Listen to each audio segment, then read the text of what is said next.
Normally on my channel, I bring you some crazy exotic car or some iconic weird mobile, and then I show you all of its weird features and quirks before taking it on a drive. Not today. Today I have some BMW.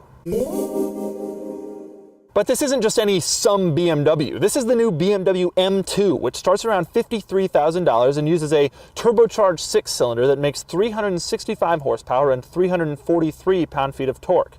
It's offered with two great transmissions, a 6-speed manual or a dual-clutch automatic. This one, which I've borrowed from a viewer in New Jersey, has the manual, and it'll do 0 to 60 in 4 seconds. It's also just the sweet spot for size and performance. I'll start with size. Now, today's BMW 4 Series is about the size of a yacht.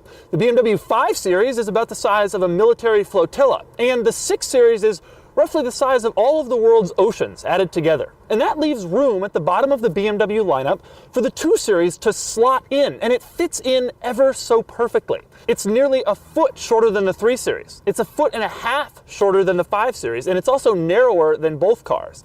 And less car, to me, generally means more fun. And then there's performance. M3 and M5 and AMG people have gotten so excited about cars with 500 horsepower and 600 horsepower and 9 million horsepower that they've never stopped to actually think about whether they want that much power. I swear all these increasing horsepower numbers are just so that people can brag to other people about how much horsepower their car has, because you can't actually use it on the street. But with this car with 365 horsepower, you can use every bit of it, and you can have fun the entire time. There's also another reason I've decided to drive the M2 today instead of some crazy expensive exotic car. Because the M2's predecessor, the BMW 1 Series M, is still one of my favorite cars that I've ever driven. So I wanted to try this out. And since it's the holidays, and since nobody's really watching this week, I decided that this would be my holiday present to myself. So I'm going to give you a short tour of the M2, and then I'm going to do something I've wanted to do since I first heard that they were making this car. I'm going to drive it. And as always, for more of my thoughts on this car, click the link below to check out my column on autotrader.com/oversteer. On the outside, let's talk about the styling differences that separate the M2 from a normal 2 Series. There's this little plastic fender grille, which isn't actually functional. There's a much more aggressive front end design with larger openings, and there's a bolder, more aggressive rear bumper too. There are blue BMW M performance brakes. Most importantly, just look at those wide fenders. It's subtle, but this is clearly no regular BMW. And then there's the interior. Climb inside, and the first thing you'll notice is, well, a lot of blue stitching. There's blue stitching on the door panel, and more blue stitching on the door panel. There's blue stitching on the front seat, the side bolsters, and, well, everywhere, really. There's blue stitching on the top of the front seat and the top of the back seat. There's blue stitching on the center console lid, the parking brake boot, and the shift boot. There's even blue stitching on this thing. Beyond the blue stitching, the rest of the interior is standard BMW fare. Everything looks good, everything feels great, and everything is well made. But in case the blue isn't a good enough reminder that you aren't in a normal BMW, there's also a little extra carbon fiber here, here, and here. And now it's time to get behind the wheel.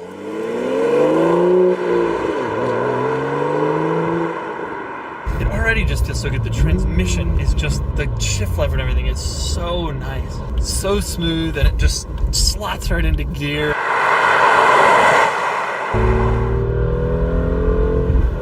God, it's just so nice. It's so nice. It doesn't feel at all floaty. You drive down the street, I feel like I'm in total control of it. The transmission just feels so good. The clutch is super linear. One of the things that really upset me about my Aston was there was sort of a kink to the clutch. And this thing is just, you know exactly, almost immediately, where the catch point is for the clutch. And even just a little bit of wheel movement. It's a little over-assisted, but like, it's so tight. Like, it's just so, the second you turn the wheel. I mean, that's the thing about this car. This car is just so tight in every way. Like, it's just, it's as much size as they needed. That's the coolest thing about it to me. I just love how small it is. The smaller the car is, the more tossable it is.